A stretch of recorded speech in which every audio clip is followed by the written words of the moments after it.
La Universidad Nacional de La Pampa participó el 1 de octubre de la tercera Noche Iberoamericana de las Investigadoras y los Investigadores que desarrolla la Organización de los Estados Iberoamericanos. Se trata de un evento de divulgación científica que pretende fomentar el vínculo entre quienes hacen ciencia y la sociedad y promover el interés de la comunidad por la ciencia y las vocaciones científicas.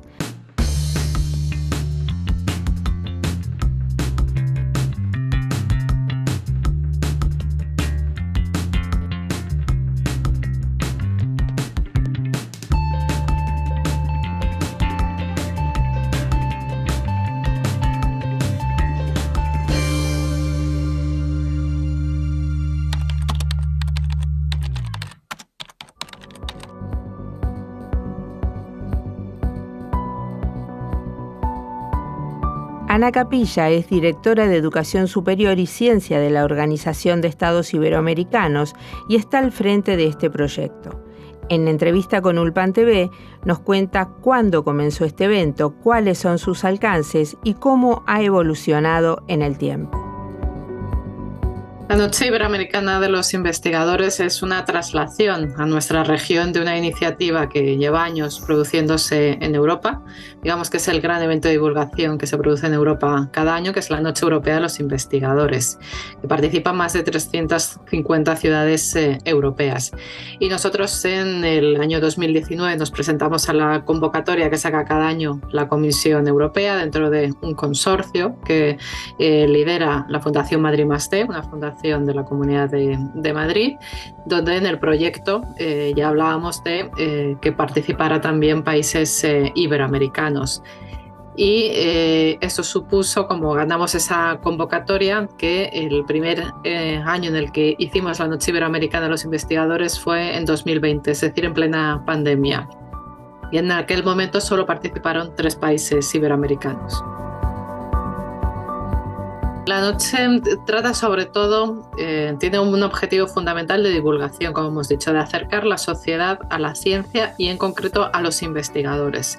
Es el foco de atención de la noche, conocer a los investigadores, el trabajo que realizan y que, entre otras cosas, los jóvenes puedan así despertar su vocación científica, desmitificando el trabajo en torno a la investigación y descubriendo que puede ser muy divertido, depende del área de conocimiento. Al final, los investigadores durante esta noche, todos ellos se esfuerzan no solo en dar a conocer su ámbito de investigación, sino de hacerlo atractivo a través de muy diversas actividades, a través de gincanas, de experimentos, etc. Y ese es el valor añadido de la noche, que esa aproximación a la sociedad se hace a través de los propios investigadores y poniendo todo el protagonismo en ellos.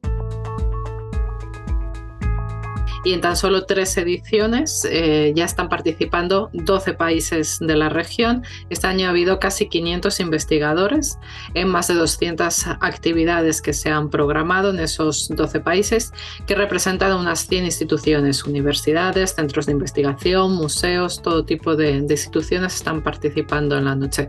Ha sido un éxito rotundo y muy rápido.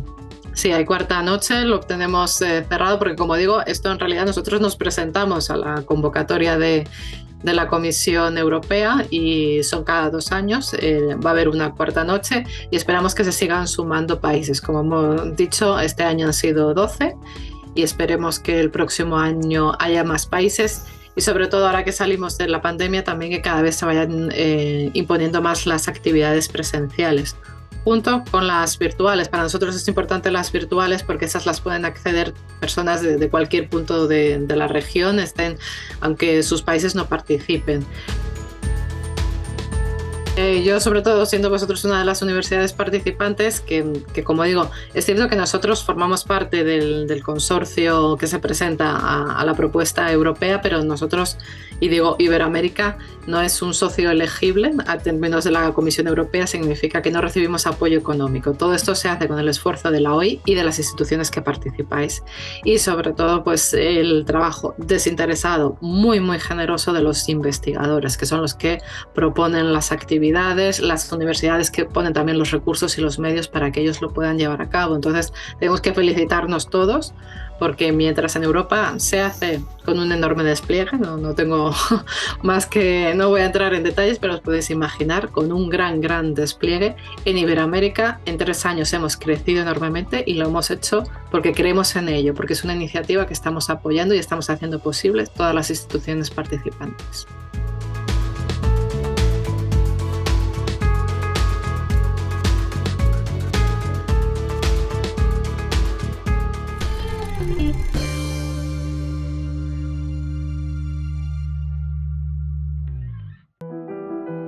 Walter Bertotto, secretario de Investigación, implementó esta iniciativa en la ULPAN. Nos habla sobre la política científica de nuestra universidad, sobre qué áreas temáticas se hace ciencia, quiénes intervinieron en la Noche Iberoamericana de las Investigadoras y los Investigadores y por qué es importante. En términos generales, la política científica de la universidad apunta a resolver cuestiones o problemas de la sociedad en general, en particular de problemas regionales o situaciones regionales. Para eso lo que se intenta es promover la investigación a través de convocatorias, por ejemplo, las convocatorias a proyectos de investigación de interés regional que se hacen aproximadamente cada 2 años y se enumeran una cantidad de líneas prioritarias siempre aplicadas a la región. Eso como un ejemplo de promoción. También, digamos, es de interés que aumenten los grupos que ya están trabajando en determinadas líneas de investigación justamente con interés regional o fomentar el surgimiento de otros en nuevas líneas. Las líneas temáticas o generales que tiene la universidad son tan variadas como las carreras que se dictan en general y abarcan desde la salud, pensada como un todo, por ejemplo, salud en el caso de ciencias veterinarias o salud en humanos en las facultades naturales, relacionada con enfermería o con química, por ejemplo, y también vinculadas al territorio, como pueden ser solucionar cuestiones de la producción o mejorar la producción agrícola ganadera, en ese sentido, tanto de animales, plantas, erosión de suelos y demás. Ahí hay muchas líneas de investigación. También hay líneas de investigación en derecho, en ciencias sociales, en historia, en ciencias naturales también relacionadas a geología. Una cuestión importante que se ha destacado es la vinculada a las investigaciones sobre aguas, tanto corrientes como subterráneas, corrientes en referencia a todo lo que se ha investigado en el marco del juicio de la Pampa por el río Atuel, y subterráneas en el caso del aprovechamiento y posibilidades de contaminación o no de nuestros acuíferos.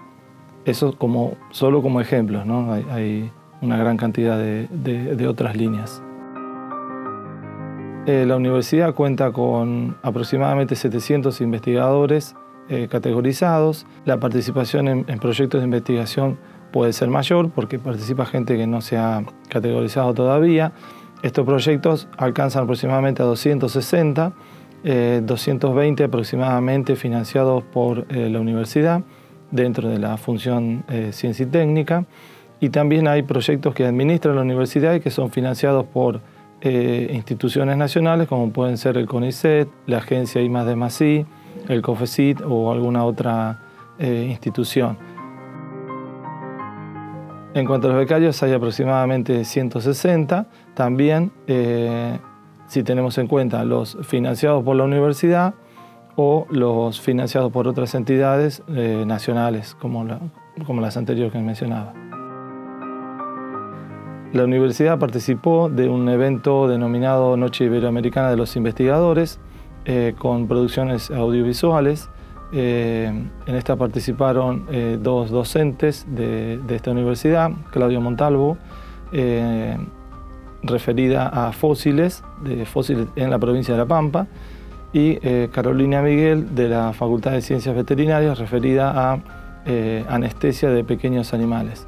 Para nosotros es muy importante la difusión de las investigaciones que se realizan en nuestra universidad como un hecho de importancia para que la sociedad conozca lo que se está haciendo y además para atraer la vinculación de jóvenes a la ciencia y a carreras que se dictan en nuestra universidad.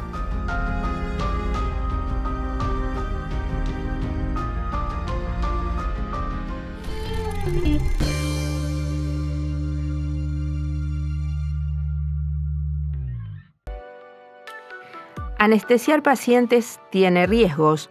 ¿Cómo minimizarlos? Esta es una de las producciones presentadas en la Noche Iberoamericana de las Investigadoras y los Investigadores.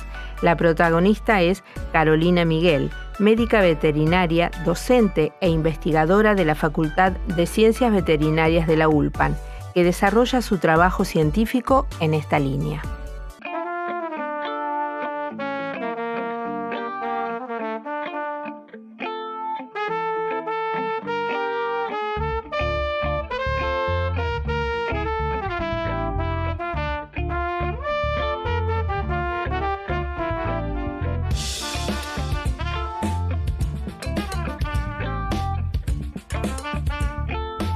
Mi nombre es Carolina Miguel, soy médica veterinaria, especialista en medicina de perros y gatos, docente de la Facultad de Ciencias Veterinarias de la Universidad Nacional de La Pampa.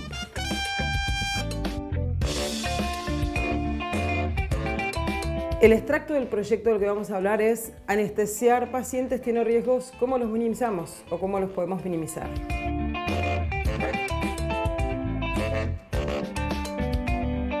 La hipoxia se puede llamar de alguna manera a la disminución de la concentración del oxígeno que nosotros inhalamos.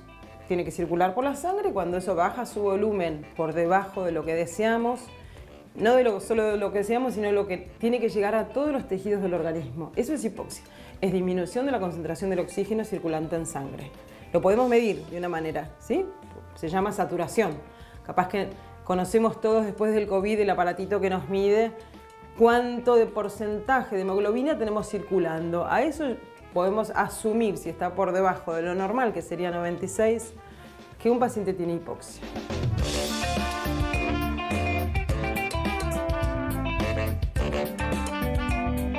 Entonces, hipotermia es la disminución de la temperatura por debajo de los rangos normales. En un perro, nosotros en caninos y en felinos, dormidos los medimos por el esófago.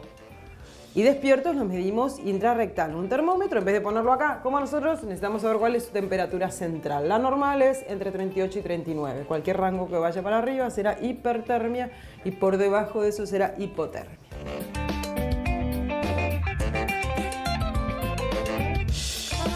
Los que más nos preocuparían serían los órganos centrales o más perfundidos, a los que el corazón tiene la obligación de mantener siempre irrigados, bombeando en tiempo y forma. Eso quiere decir que si imaginamos una manguera de agua regando, y esa manguera son las arterias a través de las cuales va a llegar la sangre a cada tejido, tejidos que necesitamos que estén bien regados en todo momento, son por supuesto el cerebro, el corazón, los pulmones, los riñones, el hígado y el vaso. Por supuesto después todo el resto, pero sin ellos o sin los principales que serían el cerebro, el corazón y los riñones, tendríamos serios problemas durante el acto anestésico y después también, mucho después también podemos ver esos problemas.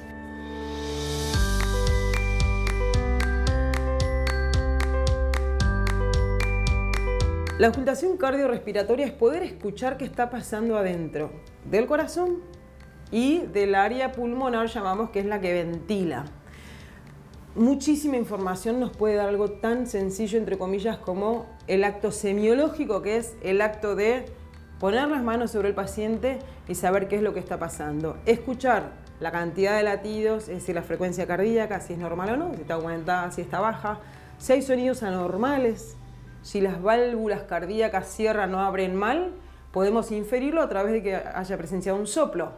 Pero la auscultación cardiorrespiratoria nos da un montón de datos que son no importantes, son esenciales. La auscultación cardiorrespiratoria es el ejemplo de una de las maniobras que nosotros hacemos clínicamente para asumir cuál es el estado vital de ese paciente.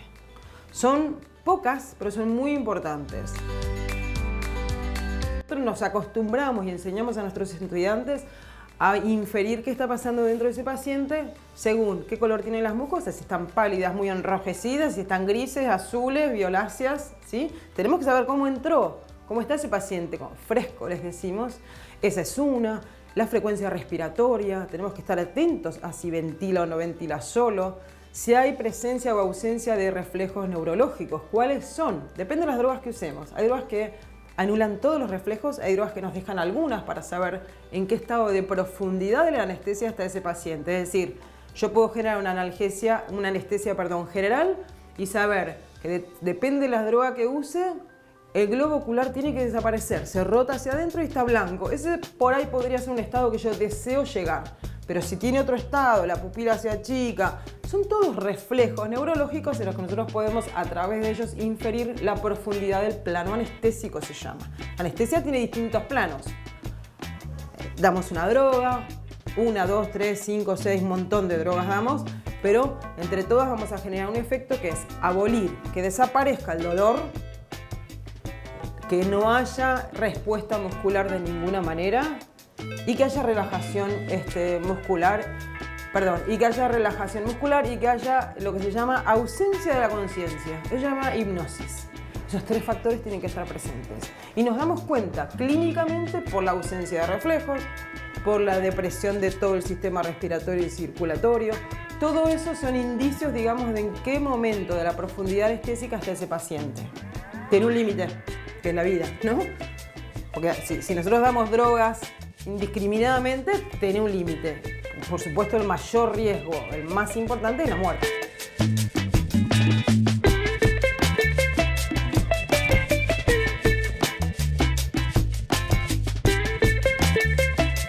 ¿Cuánto dura? ¿Cuánto debería durar la anestesia para que los riesgos sean los menos posibles? Capaz que esa es otra pregunta, capaz que entre media hora, 1 hora y media.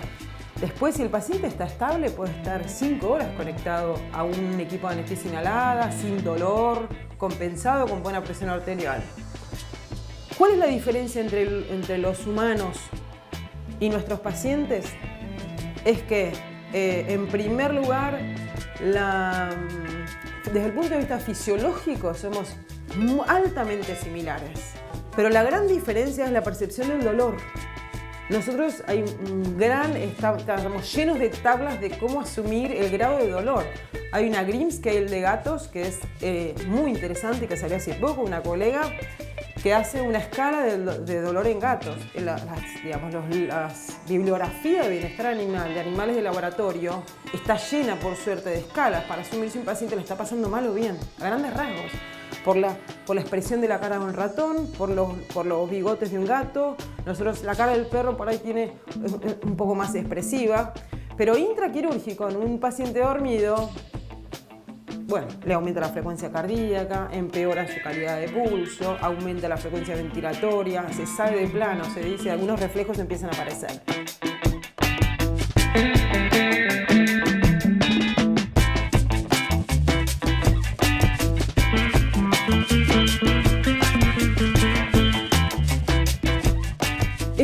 Es buena la pregunta y es muy variable, depende del peso, de la edad, de enfermedades que tenga concomitantes.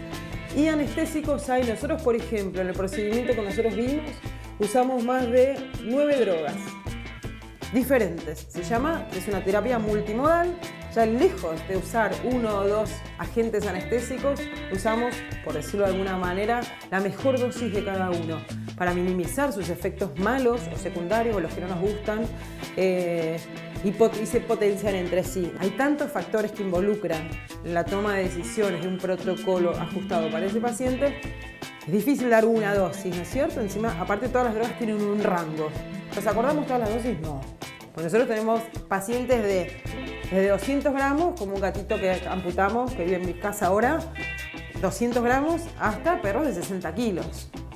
No es lo mismo un gato que un perro, aparte. Ellos manejan diferente los metabolismos de algunas drogas. Entonces, para cada uno tenemos tablas, nos acordamos de las más habituales y las medimos en miligramos por kilo.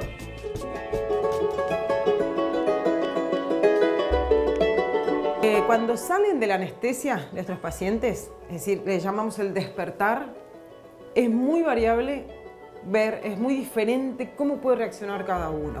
Esperamos, lo que deseamos es que esté tranquilo. De hecho, algunos gatos o perros que son muy ansiosos, son muy nerviosos, les damos un sedante a la salida del procedimiento quirúrgico. Pero sí vemos las distintas reacciones son los que son tranquilos y tuvieron un buen proceso analgésico y una buena medicación preanestésica, no sufrieron dolor, lo más probable es que su despertar sea bueno. Primero se ponen de cúbito external, decimos, se apoyan el tórax, empiezan a mirar, empiezan a interactuar con el ambiente. Hay otros que empiezan a aullar y a gritar y no es dolor. Es ansiedad, es no sé qué me pasó, algo me pasó pero no sé qué, ¿dónde están mis dueños? Para eso tratamos de que estén en caniles calentitos, tapados. Si es un gato que no esté viendo a un perro, que no lo vea un perro, que no escuche ladridos, que esté en alto, que se siente seguro. Un montón de cosas que podemos hacer para mejorar su estadía y su salida del procedimiento anestésico.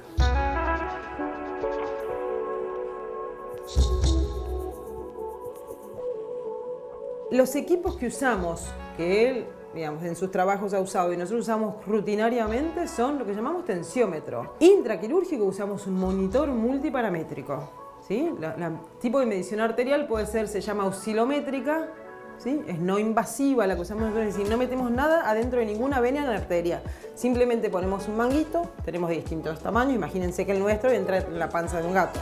Si usáramos estos manguitos, le decimos manguito a esto que se insufla, hace que la arteria se comprima, genera un choque en cada latido y me marca cuál es su presión arterial. Ese monitor multiparamétrico que ustedes vieron, tiene un nombre comercial, nos da varios datos, pero de la presión arterial nos interesa saber que esté dentro de los valores normales y nos va a informar sobre lo que nosotros llamamos la máxima y la mínima y la presión arterial media, es decir, la sistólica, la diastólica y la presión arterial media. Esos tres números van a aparecer en el monitor. También ese multiparamétrico, es decir, que nos mide varios parámetros al mismo tiempo, tiene tres salidas diferentes. Una es lo que llamamos un chupetito cocodrilo, que necesita que pase un pequeño capilar con pulso arterial para poder medir cómo está saturando el oxígeno. Nosotros con eso podemos inferir si la cantidad de oxígeno circulante es la que esperamos y es la normal, ¿sí? También nos permite medir frecuencia cardíaca y ritmo cardíaco.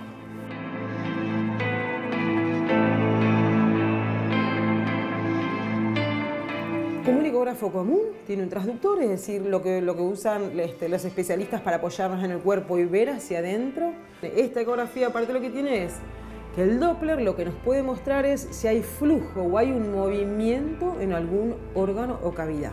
¿Sí? Va a haber distintos colores, azul y rojo, según si se aleje o acerque aquello que se está moviendo. A nosotros nos interesa ver el flujo arterial dentro de una arteria, mejor de sangre, ¿no? Mejor dicho. Entonces lo que vamos a ver son distintos colores en cada momento y movimiento que haya dentro de esa manguera, como decíamos, nos va a mostrar a qué velocidad fluye la sangre ahí adentro. Eso nos permite ver el ecodoppler.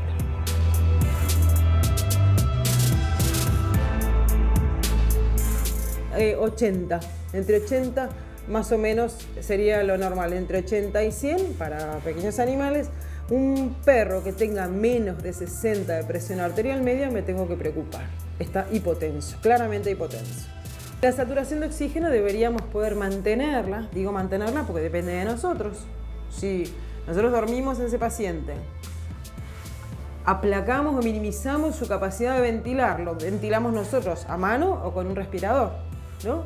Y le damos oxígeno. Entonces nosotros podemos hacer mucho, salvo que tenga un problema particular en los pulmones, nosotros vamos a inferir directamente en el porcentaje de saturación, ¿verdad? Lo ideal es que sea arriba de 96. Esa es nuestra línea de investigación, que en cualquier animal, humano o no humano, es interesante porque tiene que ver con nuestra sobrevida, digamos, directamente después de pasar por un quirófano, por una cirugía, y por saber cuánto podemos, digamos, alterar la vida normal de ese paciente, de la especie que sea. Conocemos personas también que les quedan secuelas, por decir así, no deseadas después de procedimientos. Desde el punto de vista anestésico pueden ser cerebrales, neurológicos, en el habla, en la sensibilidad en alguna parte de su piel, después de alguna herida. Son esperables pero no deseados, lamentablemente. La diferencia es que nosotros ese relato de nuestros pacientes no los tenemos.